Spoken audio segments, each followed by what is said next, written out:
আসমা আক্তার জীবন সংগ্রাম জয় করে এগিয়ে চলা এক অনুপ্রেরণাদায়ক নারী। অভাব অনটন বাধা বিপত্তিকে পেছনে ফেলে আজ তিনি একজন সফল ক্ষুদ্র উদ্যোক্তা এবং বিসমিল্লাহ হ্যান্ডিক্রাফটের ম্যানেজিং ডিরেক্টর।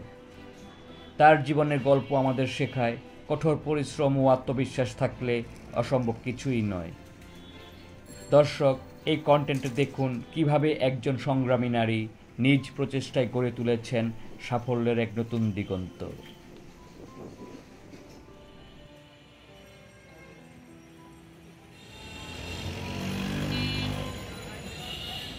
আমার আব্বা মারা যায় 2006-এ। 2004-এ আমার বড় বোনের সাথে অভাব অনটনের কারণে ঢাকা চলে আসি। তখন গার্মেন্টসে চাকরি করতাম। তো ছোটোবেলা থেকে আমার চিন্তা ভাবনা ছিল মাইন্ডসেটে, মানে কিছু না কিছু করার। গার্মেন্টসে চাকরি করার পরে 2007-এ আমার 2006-এ আমার আব্বা মারা যায়। 2007-এ আমার বিয়ে হয়। তো সংসার জীবনে অভাব অনটনের মানে নুনান্তে পান্তা ফুরায় বাদ পাই না। তো আমি অনেক কাজ করতাম, মানে অল্প বয়সে বাচ্চা হয়ে যায়, বিয়ের 2 বছরের মাথায় একটা ছেলে হয়। তার ভাতের খুব কষ্ট করতাম আর কি। সবসময় কাজের প্রতি আমার ছিল আগ্রহ যে আমি কিছু না কিছু করব। আমি সব কাজই করতাম, যেখানে যে কাজ পাইতাম সেই কাজই করতাম। সবচেয়ে বড় কথা যে আপনার কাজ করার ইচ্ছা আগ্রহ থাকলে মানুষ অনেক কিছু করতে পারে। তো বাসা বাড়িতে কাজ করছি, তারপরে গার্মেন্টসে কাজ করছি, মেডিকেলে করলাম, সোয়েটারে কাজ করছি, বাঙ্গারির দোকানে কাজ করছি, ময়লার দোকানে কাজ করছি, হাসপাতালে চাকরি করছি, টেলার্সের কাজ করছি, কাপড়ের ব্যবসা করছি, 3 পিসের ব্যবসা করছি, গজ কাপড়ের। যখন আমার এইভাবে সংসার জীবনে অনেক কষ্ট ছিল আর কি, লিমিটেশন দ্বারা প্রচুর অত্যাচার করতো, স্বামী প্রচুর মারতো। মানে সংসারের দায়িত্ব একটা সংসারের 16%-এর 12% সব আমি একলা হ্যান্ডেল করতাম। বাজার সদাই, বাচ্চাদের পড়াশোনা, ওষুধপাতি খরচ সব কিছু। মানে স্বামী রিক্সা চালাইতো, মন চাইলে কাজ করতো, না চাইলে না করতো। তো আমার স্বামী আমার খুব প্রচুর মারধর করতো, অবহেলা করতো। মানে সে স্বামী হিসাবে বা বাবা হিসেবে তার দায়িত্ব কখনোই পালন করে নাই।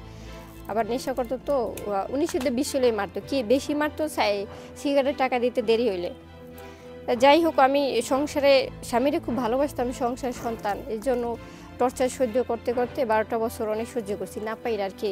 12 বছর পর আমি নিজেই ওরে ডিভোর্স দিয়ে চলে আসি, যে আমার দেওয়ালে পিঠ থেকে গেছে। এমন পর্যায়ে আমি দাঁড়াইছি যেখানে ওই বাসায় যদি আমি থাকি ওর সাথে, হয়তো আমার আত্মহত্যা করতে হইব, না তো একই মেন্টালিটি পাগল হয়ে যেতে হইব। তখন আর কি করবো, জীবনে বাঁচতে হইব। আর আমার সবসময় স্বপ্ন ছিল কিছু না কিছু করার। পরে আর কি বাসা থেকে চলে আসার পর করোনা সিজন চলে, তখন 8,000 টাকা স্যালারিতে কাজ নিয়েছিলাম। তখন ডিভোর্সের পর তো আমার হাতে কোনো টাকাও ছিল না, এমন পরিস্থিতি ছিলাম যে আমার মাথার তলে বালিশ ছিল না, বাড়ি খাবার মতো যে খাবো যে সে প্লেটটা ছিল না। তারপরে একটা বালতিতে যে গোসল করবো সেটাও ছিল না। ওই যে 8,000 টাকা বেতনের কাজ নিয়েছিলাম। পরে আমাদের প্রতিদিন করোনা সিজন চলে, তো প্রতিদিন 40 টাকা হাজিরা দিত। তো 40 টাকা থেকে 30 টাকা গাড়ি ভাড়া দিতাম, 10 টাকা দিয়ে 3 দিনে 30 টাকা দিয়ে একটা বাঙালি দোকান একটা শিকল কিনছি, ঘর তালা মারা লাগে, মানে বালিশও ছিল না, এরকম অবস্থায় রয়েছে। ট্যাবের তলে গোসল করছি, মানে সাবানও পাই নাই ব্যবহার করতে। তারপর একটা বালতিও ছিল না যে গোসল করার মতো, ট্যাবের তলে মাথা দিয়ে গোসল করছি। তারপর তো একটু একটু করে আল্লাহ এখানে আমার দাঁড় করাইছে ইনশাল্লাহ। তারপর যাই হোক, ওই চাকরি করার পরে আমি ওইখানে এটা হচ্ছে যে কাজটা করছি আর কি, যে আমাদের ট্রেনিং নিচ্ছে, ওটা হচ্ছে বাসা বাড়ির কাছে অনলাইন ভিত্তিক আর কি। ওই কাজ করার পর কিছুদিন কাজ করার পর ওইখানে আমি একটা মানে অপ্রত্যাশিত একটা বিশ্রীভাবে একটা ঘটনা ঘটে। মানে আমার পর একটা মহিলা, মানে একটা বাসায় কাজের জন্য গেছিলাম ঘন্টা ভিত্তিক, উনি আমারে খুব খারাপভাবে আমার পর টর্চার করে। মানে এমন বাইলে আমারে মারে, একদিনে 4টা ঘন্টা খুব বেকায়দায় আমার উপর টর্চার করে, এমন বাইলে মারে। আমি ওই কাজের পাশাপাশি ফুডপান্ডায় কাজ করতাম আর কি। ফুডপান্ডা রোদে পোড়া লাগে, বৃষ্টিতে ভেজা লাগে, অনেকে রাত্রেবেলা এমন গলিতে যাওয়া লাগে যেখানে আসলে একটা মেয়ে মানুষের গেলে মেয়ে মানুষ সেভ না, ভয় পাইতাম মাঝে মাঝে। এমন গলির ভিতরে রাত্রে 9টা বাজে শিফটে থাকলে কি এমন চিপা গলির ভিতরে যাইতাম, একটা আতঙ্কজনিত একটা কাজ থাকতো, ব্যাপার থাকতো। পরে আমি তখন থেকে ওই মোবাইল থেকে ফেসবুকে, ইউটিউবে এই ধরনের ভিডিও দেখতাম আর কি, হাতের কাজের জন্য। ও, এটা কি ধানমন্ডি লেক থেকে শামুক সংগ্রহ করছেন? শামুক ঝিনুক অনেক কিছুই আছে আমার সংগ্রহে, গাছের ফল আছে, ফলের বিচি আছে, অনেক কিছু। এই যে কাঠে শামুক আইনে সিদ্ধ করে পরিষ্কার করে তারপর আবার রং করা লাগছে। এটা হচ্ছে গাছের ছাল, এটা হচ্ছে পাটের রশি। গাছের ছাল কোনটা? এটা গাছের ছাল। আচ্ছা, আর এটা হচ্ছে শামুক, এটা হচ্ছে পাটের রশি, এটা ভিতরে হচ্ছে পাট। আছে এরকম অনেক কিছু হয়েছে। এটা হয়েছে ওই যে দই 4 কাপ দই ঠিক খায় না, হ্যাঁ, দইয়ের হাঁড়ি। দইয়ের হাঁড়ি, যেটাও ফেলে দেওয়া জিনিস। বানানোর জিনিসগুলো হয়েছে কি করতে পারি। এটা মদের বোতল, পাটের রশি, তারপরে ঝিনুক, বিরল, আর যে এটা হয়েছে তো এটা হয়েছে ওই যে পপকর্ন খায় না, পপকর্ন যে খায় সে পপকর্নের টিনের কৌটা, এটার উপর ফুলদানি হয়েছে। এটা হয়েছে যে এটাও ভাঙারের দোকান থেকে আনছি, যে ক্রিম ব্যবহার করে না বড় লোকের আসি, হয়তো আমি বাসায় কাজ করছি সেই কাজের ওখান থেকে বেশিরভাগ আনছি। আগের অনেকগুলো জমাইছি, আর এই অনেকগুলো হয়েছে যে দোকান থেকে, বাঙালি দোকান থেকে, ময়লা দোকান থেকে সব কিনে আনছিলাম। আসলে আরো অনেক বোতল আছে, কোথায় জানি। এইটা অনেক সুন্দর, এটাও মদের বোতল, এটা মদের বোতল সুন্দর, কিন্তু আমি করতে সময় পাই না, কাজ আছে আমার কাছে অনেক। আপনি মানে এগুলো সেল দেন কোথায় কোথায়? আমার এইটা ওইরকম সেল দেওয়া হয় না, কারণ এটা আমি মার্কেটিং করতে পারি না, বের করতে পারি না। সাইকেলে আমার ওইটার পাশাপাশি এগুলো নিতে গেলে অনেক ঝামেলা। মাদুর হোক, ধানমন্ডি হোক, বা ওইদিকে ফার্ম গেট হোক, ওইদিকে একটা দোকানের ব্যবস্থা হইলে, বুঝছেন, ওইদিকে তো আনা করা হতো, তো একটা প্রচারণা হইতো, যে লাইভ হতে বলতে পারতাম যে আমার প্রোডাক্টগুলো এখানে পাওয়া যায়। কারণ এগুলো তো দেখাইতে হবে। আমি এই যে কাজটা করি, এই যে রাইখে রাইখে জিনিসগুলো নষ্ট হয়ে যাচ্ছে, এইগুলো করতে তো আমার অনেক কষ্ট হয়েছে। কষ্ট না, কারণ আমি তো এইগুলো প্রচার করতে পারতেছি না। এক তো আর্থিক সমস্যা, টাকার ওইরকম নাই। একটা যদি লোনের ব্যবস্থা হইলে তাহলে কিছু করতে পারতাম। হ্যান্ডিক্রাফটের কাজগুলো আর কি দেখতাম, দেখে আমি প্রথম পুরান চুড়ি দিয়ে শুরু করছি। পুরান যে আমার ব্যবহৃত চুড়ি থাকে, বা ওই যে বাসা বাড়ি কাজ করতাম তো, কাজ হ্যাঁ এই ধরনের এগুলো দিয়ে চুড়ি মুড়ি দিয়ে ট্রাই করে বানাইতাম। বানাই তো পরে একটা ম্যাডাম কাপড়ে দেখাইছিলাম, পর আপু বলছে না সুন্দর হয়েছে আসমা, তুমি পারবা, এটা বলছে। হ্যাঁ, বাসায় ফেলে রাখা চুড়িগুলো ম্যাডামরা ফালাই দিতে, সেগুলো আমার ব্যবহৃত বা কারো কোনো ব্যবহৃত চুড়ি মুড়ি পুরন টুরন কিছু থাকলে আমি নিয়ে আসতাম, নিয়ে এসে ওটা দিয়ে কাজ শিখছি একা একা করে আর কি। মানে প্রথম ফিনিশিংটা ওরকম ভালো নেই। হ্যাঁ হ্যাঁ, ইউটিউব দেখছি, ফেসবুকে দেখলাম, এই ধরনের ভিডিও দেখতাম আর কি, দেখে ওখান থেকে শিখে পরে ওই ম্যাডামকে দেখাইতাম, বলতো সুন্দর হয়েছে। আমার প্রতিবেশী আশেপাশের মানুষরা বলতাম, ওরা বলতো সুন্দর হয়েছে। তারপরে যে ফুটপান্ডা আর ওই বাসার কাজে কিছু টাকা জমাইছিলাম, 4,500 হ্যাঁ 4,000 টাকা জমাইয়া আমি নিজে নিজে, মানে ওই ইউটিউব ফেসবুকে অনেক ভিডিও আসে যে এই ধরনের লোকেশনে কোথায় পাওয়া যায়। পরে একা একা যে চকবাজার গেছিলাম, শোরুম থেকে 4,000 টাকা জিনিস আইনি আর কি শুরু করার পর এর পাশাপাশি ফুটপান্ডায় কাজও করি, বাসা বাড়ির কাজও করি।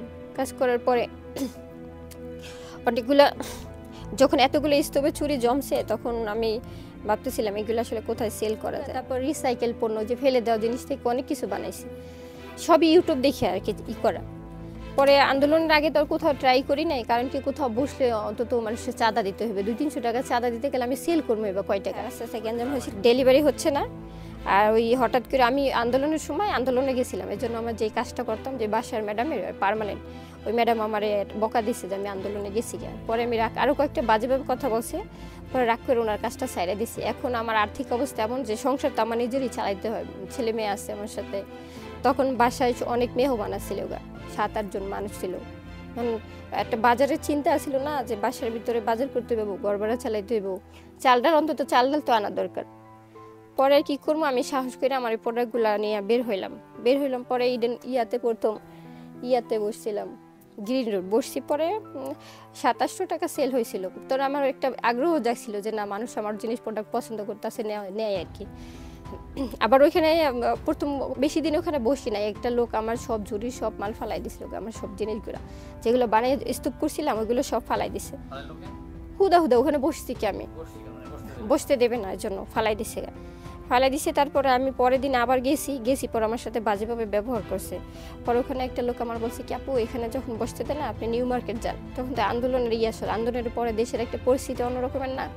তো পরের দিন আর যাই নাই, তারপর দিন নিউ মার্কেট গেছি। নিউ মার্কেটের বইয়ে তো মনে হয় নিউ মার্কেটের যেদিন বসছি ওরকম সেল হয় নাই, কোনো মনে হয় সেলই ছিল না। পরে নিউ মার্কেটের একটা লোক আমার বলতেছে, আপু আপনার এখানে তো সেল হইব না, আপনি ই করেন, ওই সামনে ইডেন কলেজ আছে, আপনি ওইখানে যান।